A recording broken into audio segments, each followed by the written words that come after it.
heart's on fire tonight. No more wrong or right, running through the night, underneath the starlight.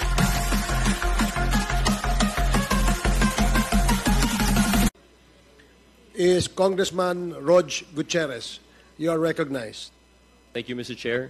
Magandang hapon po sa atin lahat. Mr. Chair, to begin with, I'd like to direct my questions to Ms. Ronalyn Baterna. Please proceed. Ma'am, magandang hapon po. Good afternoon po, Mr. Chair. I understand, Madam Chair, Mr. Chair, na marami na po kayong naitanong sa iyo. Marami na pong committee hearings. Pero just for clarification lang po, as we build up in this inquiry, I'd just like to clarify. I believe po na isagot nyo na po ito dati, pero gusto na ma-clarify para maintindihan kung ano po talaga yung role po ninyo dito sa Lucky South 99. Naintindihan po namin, Mr. Chair, na kayo po ay corporate secretary. Nabanggit rin ni Congressman Anjong, and you have confirmed na kayo rin po yung tagapamahala ng gate pass ng PORAC.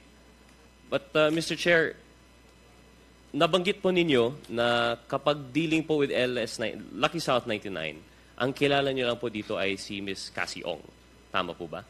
Tama po, Mr. Chair. Pero Mr. Chair, may nabanggit rin na merong mga abogado na minsan, through them, kumakausap po sa inyo. Kung saan po galing yung mga dokumento na pinipirmahan ko po? Itong mga abogado po, they confirm they represent si Ms. Cassie Ong or they represent Lucky South 99? Ms. Cassandra Ong po yung kausap, Mr. Chair. Hindi ko po alam. Ms. Cassandra Ong kausap. Opo. And for the record, kasi nalito po ako naalala ko po at one hearing, may kasama ko pong isang abogado at the next it was another. Sino po yung mga abogado na nag-contact po sa iyo on behalf of Cassie Ong? May tumawag po sa akin, Mr. Chair, pero hindi ko na po matandaan kung ano yung name. Pero pinapatawag daw po siya ni Ms. Cassandra Ong para pumunta sa isang law firm at magpirma para dun sa parang fina-file po nila dun sa San Fernando po, Mr. Chair. Okay. Anong law firm po ito na pituntahan ninyo? NFC Meralles po. NFC Meralles. At yung ibang instances po na may abogado na personally na-meet po ninyo, ito lang po ba? Yung sa law firm lang? Wala po kayong na-meet na abogado sa compound mismo while working in PORAC? Wala po, Mr. Chair. Thank you very much, Ma'am Baterna. Mr. Chair, I'd like now to direct my questions to Attorney Roque. Go ahead. Sige. Yes, Mr. Chair. Good afternoon po, Attorney Roque. Good afternoon, Mr. Chair, my first question po, I'd like to ask, is Mr. Roque aware of a certain Alberto Rodolfo de la Serna? Yes, Mr. Chair. Mr. Chair, sino po si Mr. de la Serna? He was my EA in Malacanang. He was a member of my election staff. And until March of 2023, he was still in my private staff. March of 2023. Paano po kayo nagkakilala ni Mr. de la Serna? Nagkaroon po ako ng project nung ako po'y kongresista na request ng mayor ng Tagbilaran.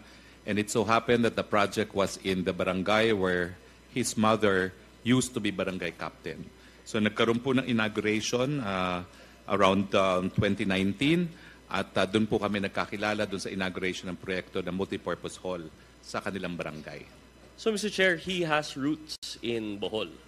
Yes, in fact, he is a full-blown son of Bohol. Born and raised, taga Bohol po talaga Born siya. and raised po. But from my understanding, he found himself, of course, aside from your employee, he found himself in PORAC, Pampanga. Is that correct, Mr. Chair? Yes, dahil siya po ay nasa isang aviation school ngayon sa Clark. After we severed ties in March of 2023, was it March 2023 March of 2023 or 2024? After he severed his ties, umuwi muna, and then he apparently chose to pursue aviation rather than law school dahil ang lolo po niya ay isang famous lawyer din. So he pursued the aviation school in Clark. Yes, Mr. Chair. And because of that, he had to move from Bohol to Pampanga. Yes, Mr. Chair. And he somehow found himself in the compound of PORAC. I believe in another hearing that we've had, you have confirmed that in fact is that correct, Mr. Chair, that you introduced him to Cassie Ong? Yes, he met Cassie Ong for the first time because he joined us after a court appearance. I think it was for lunch. So he met Cassie Ong through lunch, still under your employ at the time? No more. He was already there in Clark. He was preparing to start his aviation school. He started in November, so we must have met Cassie Ong around October because the case that we represented, the Whirlwind, started in August. Mr. Chair, if he was no longer in your employ, what was his business in that lunch? Well, he happened to be in Pampanga, and I know that he was in Pampanga because he's told me that he is pursuing aviation school. So he just happened to be there. I happened to be there. I said, okay, magla-lunch kami. You can join us because tapos na naman yung hearing by that time. And Mr. Chair, the lunch with Cassie Ong was in relation to your function as lawyer for, as you say, Whirlwind. Yes, it was for the ejectment case of Whirlwind. Is that normal practice, Mr. Chair, that when you are having lunch with a client, you would bring in other personalities that might not have anything to do with the subject matter of your meeting? Pinagbibigay alam naman po, no? And of course, I asked if my former staff could join us for lunch, and sabi naman ni Cassie, no problem. Okay. This has nothing to do with the fact also that, at that time, he was not yet living in Porac? No, he was not. He was, in fact, in the process of looking for a place to stay in Pampanga. And Mr. Chair, was that how he was able to find a place to stay with Cassie Ong? Through you? Yes, Mr. Chair, because after I had left, they continued talking, and Mr. De La Serna inquired that he was in fact looking for a place to stay na sana malapit sa aviation school, and he was informed by Cassie that meron silang mga accommodations. Mr. Chair, and you were present during that conversation? Nakaalis na po ako noon. Nakaalis na. Nakaalis na po ako noon. And how did you come to know that they came into that arrangement of sorts? Sinabi naman po sa akin later on ni R, nagpaalam din siya.